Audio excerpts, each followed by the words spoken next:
time for the Cummins Real Estate Group show with Michele Cummins and myself, Curtis Pope. And today, Michele, I know you're extra excited. Well, one, because you've had a lot of coffee, and two, because we've got a guest. Yes and yes. I have had a few cups of coffee, and I have one still in front of me right now. So delicious and high caffeine. The Smoking Gun, my favorite coffee of all time. So good, and they just opening up their location in downtown Chilliwack.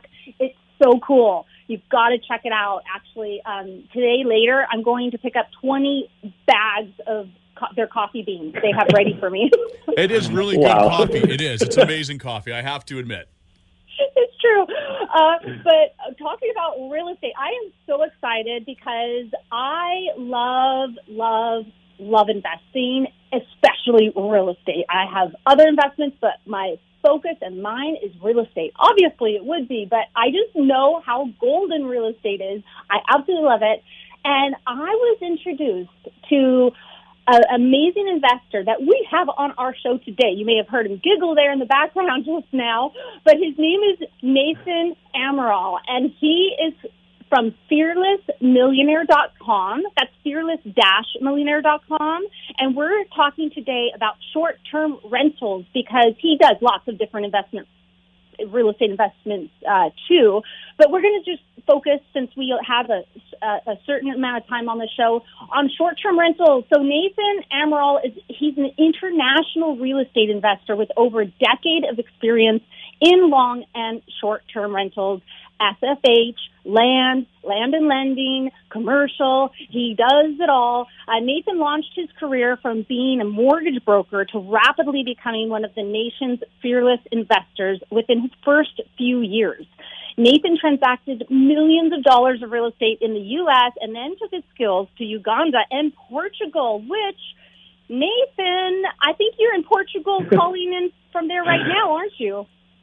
I am. I'm on these little small islands off the coast of Portugal called the Azores Islands. I call them the Big Nine Rocks. That's what they are. Sounds fabulous. So good to be here.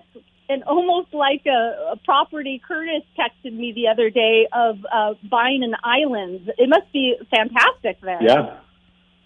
Yeah, it absolutely is. The weather is no snow, absolutely decent all the time, and the culture. It's just more of a calm culture, European, so it's very nice. And all that incredible Spanish food and wine. Oh, I have Did to you go just there say Spanish? Well, I know it's Portuguese, but I mean, it's got to be close enough. It is close. We do have those good spices, so it is close. It is very similar cuisine, is it not? It is. It's actually very, very similar mixes there. You definitely got those good spices for sure. Yeah, no, I like anything Spanish, Mexican, Portuguese. I'm there for it. It all just blends into one for me. You've been there a few years now too, haven't you? Yeah, actually, like you said, the majority of my real estate business was in the U.S. And then in 2013, I went over to Uganda, got married, and started a family. And, I was living there most of the time. And then what I ended up doing, to reunite my family who was in Massachusetts, we just reunite back on the islands because actually we're originally from here. My parents immigrated to the United States many, many years ago. So we just said, hey, why don't we just reconnect back on the island? And we would, so we started coming out here in 2013, 2015, 17, and 2019, of course, because of COVID. We stuck around for a little bit longer since we've been here. So that's a short summary. So you have passions in finances, in real estate investing, in raising capital, which is a really neat niche, and remote business building. And I know there's so much I want to talk about. We'll have to have you again back on the show, but we will really want to focus on short-term rentals right now because they seem to be all the rage, and it seems to be really popular. Yes. People are really vacationing in like Airbnbs in these short-term places, and I have a few myself, which I absolutely love, and I see such great results with. So I want to welcome you officially to our show, and thank you for taking the time to be here for us. Absolutely. So you're an investor, and since we decided to focus on that, I also wanted to see if you could also maybe share a little bit about Any of those seekers out there who are the dreamers, and their dreams will come true because they're going to focus on them, but they're in debt right now today, but they just need some tips on how to get out of debt in order to start real estate investing. So if you can also share some tips that way as well, that would be fantastic. Yeah, absolutely. To go back into the short-term rentals, a lot of people think like, oh, I need a lot of money to get into real estate. And there's many ways to skin this fish we call real estate. So many ways to do real estate investing. But the reality is that you can actually get into short-term rentals without owning the property. And I've done both ways. So you can own the property and then rent it out, or you can do a joint venture partnership. So basically what that is you can ask an owner of a property who may not be utilizing it. It's just property just sitting there, fully furnished. And they want a property, basically, let's say property management. They want to, have someone earning money for them. So there's those kinds of people. There's other people who are doing long-term rentals right now, and they are in a really hot market where they can actually go from, if they just converted their long-term rent, option that they have right now to a short-term rental position, they could probably be earning more money. So if someone wanted to break in and start a real estate investing or property management business, they could do Airbnb, like let's call it arbitrage, or just creativeness, and go into a joint venture position if they don't have all the capital to purchase their own property. And they could do a joint venture partnership with someone else and manage the properties for them on their behalf. I hope that I made that simple, but that's basically what someone could do. And I've done both. We manage rentals that are not ours. We've done joint venture partnerships with people in the U.S. and Portugal and Uganda, and also we own a bunch of short-term rentals as well. So yeah, there's two roads for that. So what type of real estate investments specifically do you own? Do you own mostly short-term rentals, or what's your mixed bag? Well, that's a great question. So over the years, I've done a whole bunch of different transactions. So I own mostly. I got land deals. I own a bunch of houses, single-family houses that I've done owner financing with. So a few years ago, back in I think 2010. I got really into affordable housing, and I was really trying to give back to the United States and my country and really help veterans out who I knew were struggling with getting affordable housing, active military and veterans. So what I ended up doing was I ended up purchasing a bunch of properties, single-family properties, and I ended up doing owner financing for them, which is carrying the mortgage. So I've done a bunch of those, and I've also done a bunch of commercial properties. I recently just bought a senior care facility. So I'm helping out seniors because, we talk about short-term rentals. It's a booming market. The word Airbnb is like tissues, like Kleenexes to tissues, right? So when people think short-term rentals, they're thinking Airbnb. So that market is extremely growing, and I think it's going to grow even more because of COVID, and, more and more people are going to be working remotely and exploring the world more. There's a whole other side of that market. I call it the opposite of the millennials, is the senior care market. There's many people. The baby boomers are now getting up in age, and they're going to need a place to stay, and they're going to need accommodations, and they're going to need some senior care. So I think that's another booming market. So I stepped into that market, that industry as well. And then, again, short-term rentals, long-term rentals, land. I got a good portfolio, and I also do funding transactions. I also fund transactions for real estate investors. Sometimes the clients that I work with that come in and want to learn how to do real estate, I'll help them fund their deals to get into their first real estate deal as well. Do you also do ROIs then, rent to own? I don't do rent to own. I did a few of those in the beginning, but I ended up changing the format of the transaction. So I ended up doing the either lease option, which is okay. That is kind of a form of a rent to own. Yeah, I do apologize. Sorry. We just don't call it rent to own in that state particularly.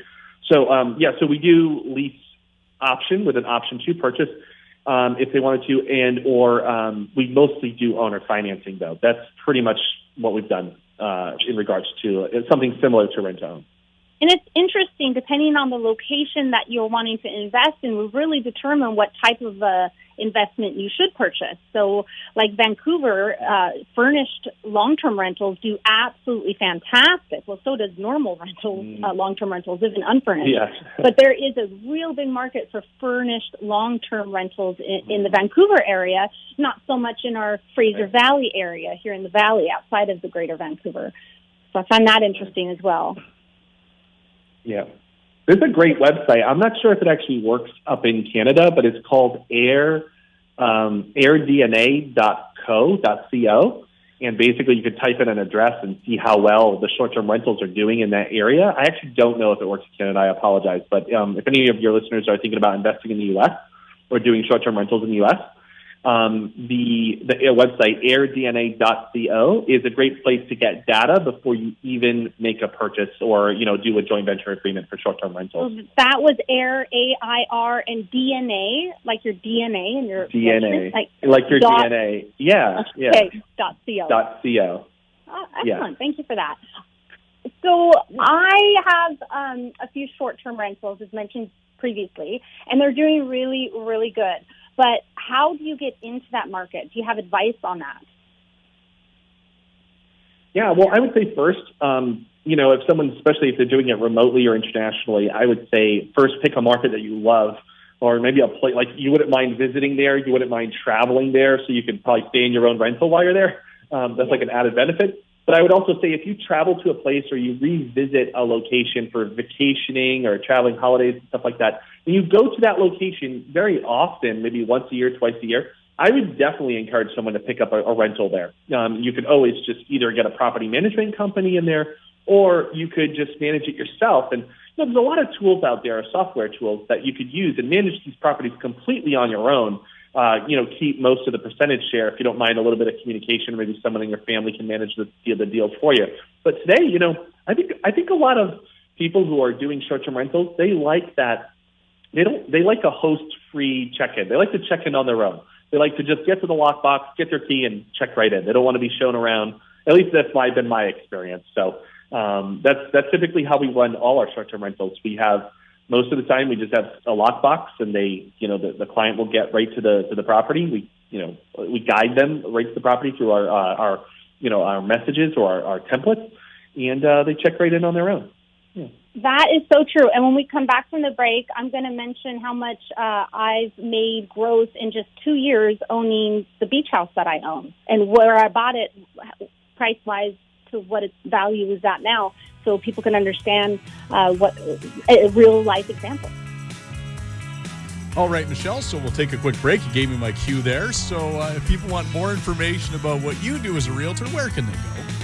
MicheleCummins.ca. And we're back with more right after this. She's a somewhere girl. She's a somewhere girl.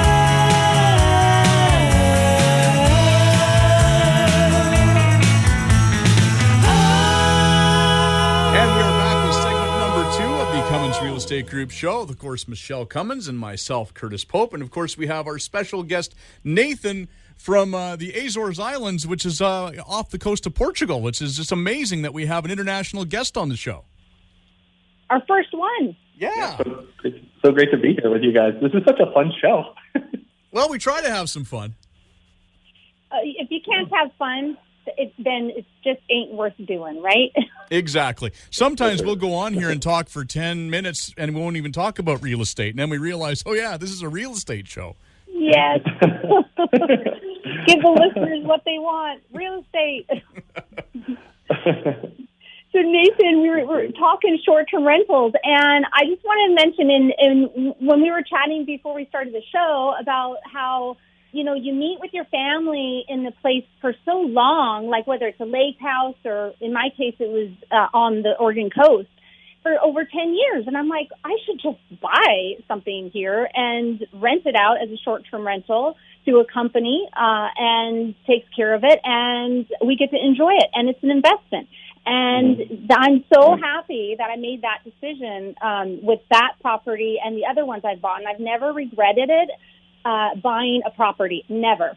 And mine, just as an example, of course, everywhere has gone up in price in just this last year. But just so listeners can understand, with this property, only 2 years of renting it out. In the first year you start a short-term rental, it's not as profitable as it is in the second and third year, because once people get to know your place, they love it, and they come back, and they tell their friends and family, and you're establishing it. So the first year is good, but it only gets better from there. And I saw this at my beach house, and so for 2 years I've been renting it out, and it's made over $211,000 gross.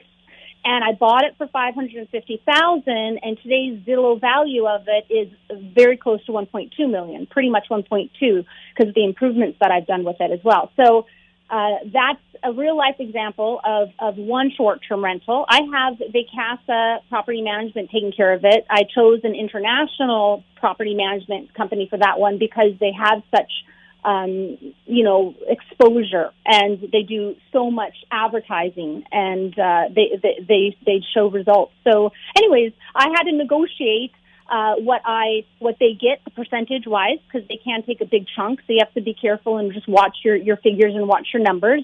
But it's been fantastic to be able to enjoy what I already enjoy. My family enjoys a couple times a year, just a few times a year, to be able to always have it and have it pay for itself, and be able to improve itself and be able to pay.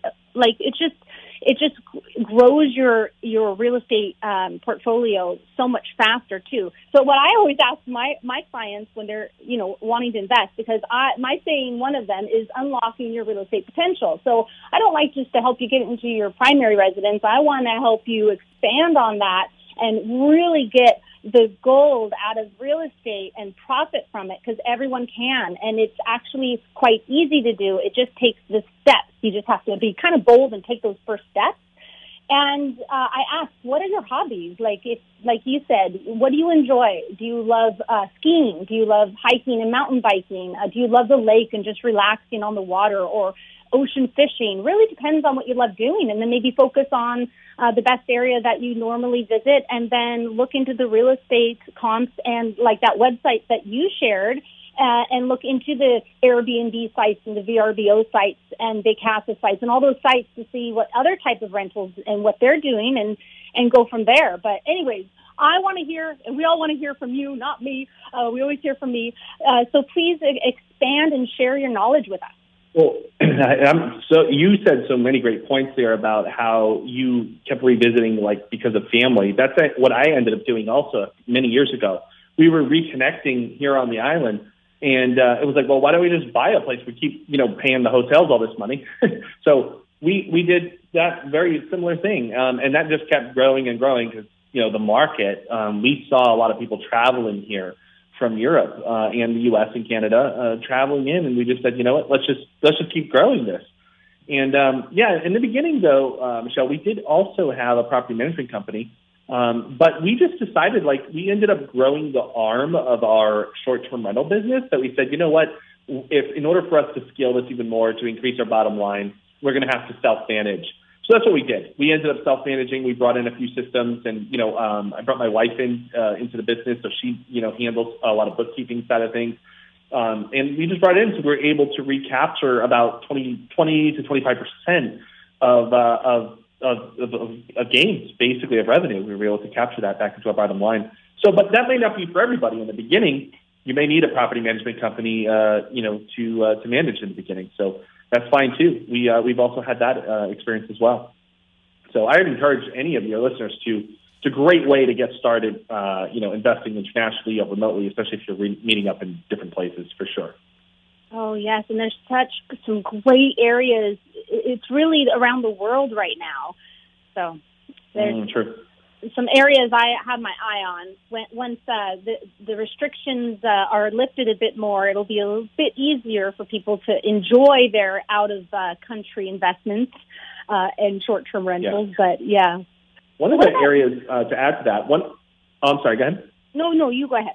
I was going to say, one of the areas that I've been looking into is there's some great websites out there based, for Europe and the U.S. Just look for tourism. The highest populated areas for tourism. So one that's really caught my eye has been Italy. Now, again, these are pre-COVID numbers. Over 60 million people a year travel to Italy, and for multiple reasons, not just for religious purposes, but also for holidays and all that stuff. That's a lot of people in one area at one particular time. Another place is Israel. Most people would think like, whoa, why would I invest in Israel? Well, there's a lot of tourists. There's 3 different religions that visit Israel on a very annual basis. So that's another interesting area to consider. So all those, I would just always look at the tourism market, and get your stats on the tourists before you even drop a down payment or buy a property. Yeah.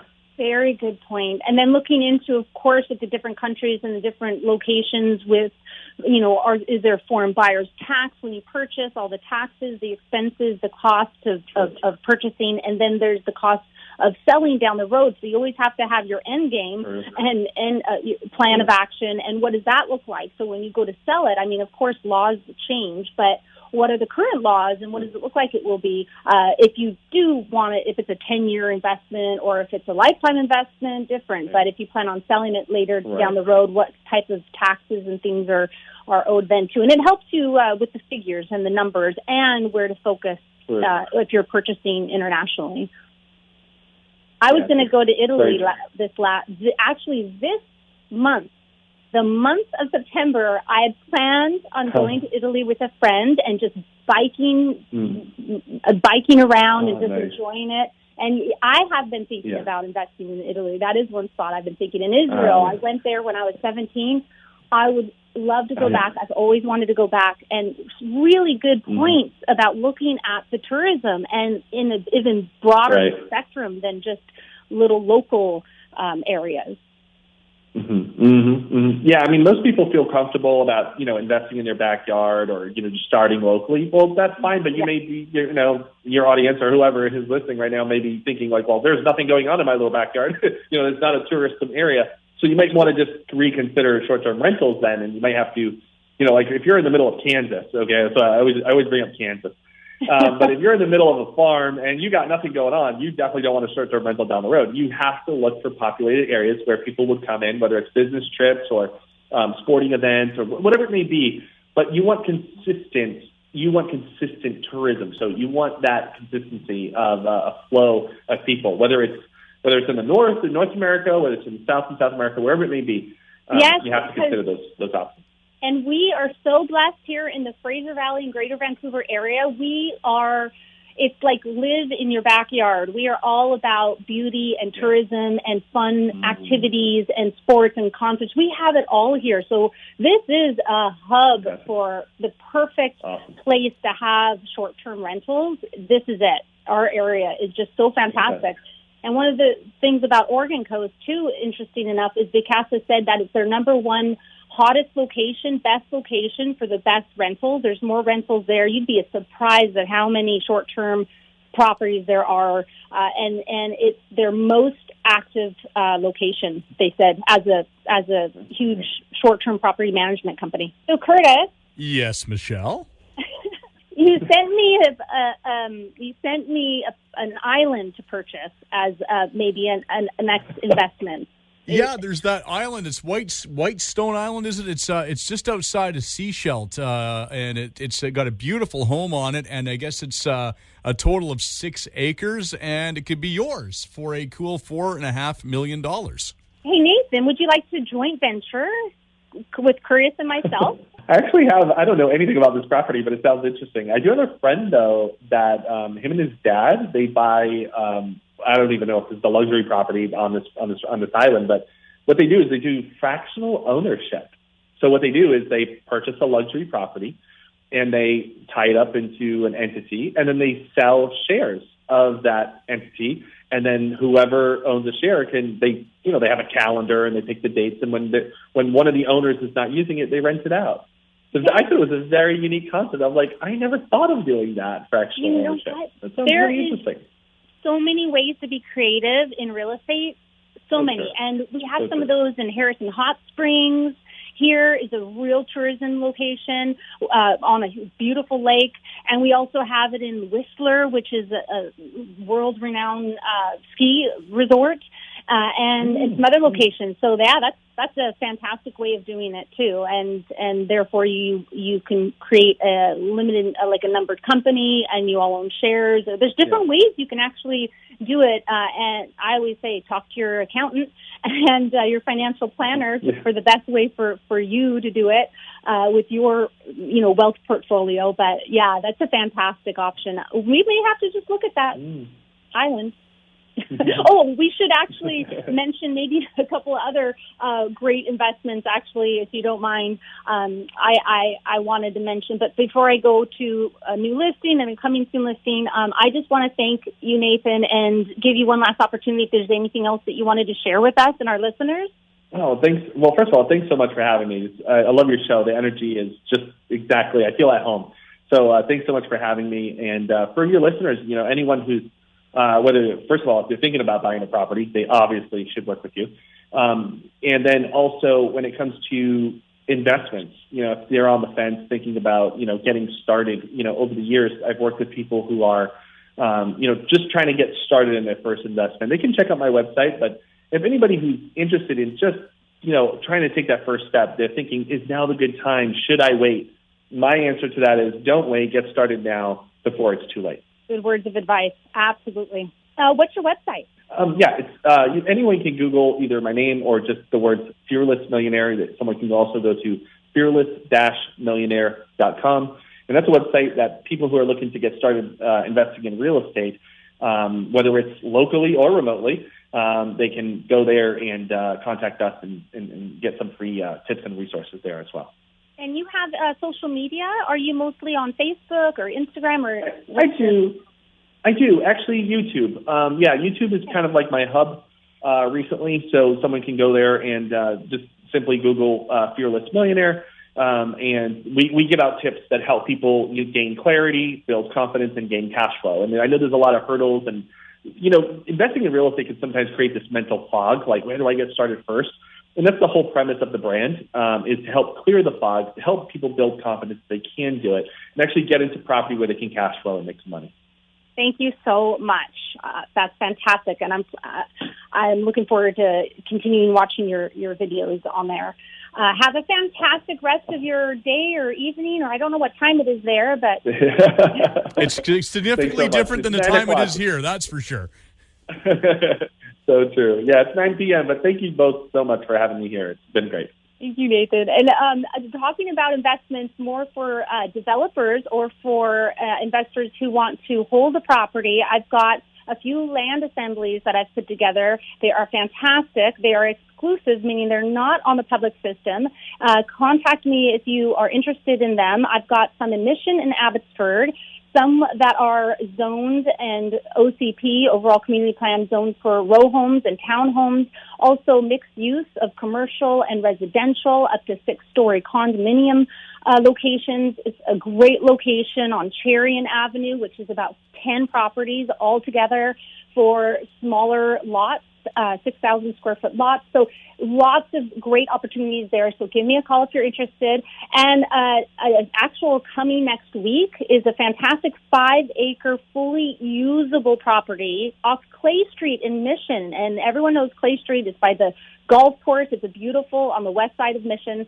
It's at 8972 Clay Street. It's on for $1,399,000, and it's pretty semi-private. It's almost completely private. The older home that's on it, you can either completely renovate it or tear it down and build a brand new one farther back into the property, and you would have a perfectly private property then. It's beautiful. And then I've got a brand new listing just hit the market yesterday. It is a townhouse in Langley called Steeplechase, and it backs onto green space and a creek. It is so beautiful, this townhouse. It's designed really nicely. It's gorgeous. It's got real beautiful wood floors, and only 10 of the units in that complex have backyards off the main, and this one has its backyard off the main floor. It also is one of the only 10 units that have a high privacy fence. And so the backyard's private. And it also offers actual artificial turf in the backyard, so you always have green and it's always clean. It's a 2-bedroom, very stylish, as I mentioned, a double tandem garage with a really cool workbench. So great storage and garage. And it's on for $649,900. And I want to leave everyone with a quote of the week, as always, and this goes along with taking chances in real estate investing. We only regret the chances we didn't take. So don't look back and wish that you had done something. Do it today. Do it as soon as you can, and prep yourself to make sure that you have the opportunity to be able to make a choice and take that chance. Thank you, everyone. Have a wonderful week. All right. Well, Michele, if we want to get more information about what you do as a realtor, where can they go? MicheleCummins.ca. And join us again next week when we will talk real estate in order to unlock your real estate potential on a show where real estate is maximized. Thanks for listening.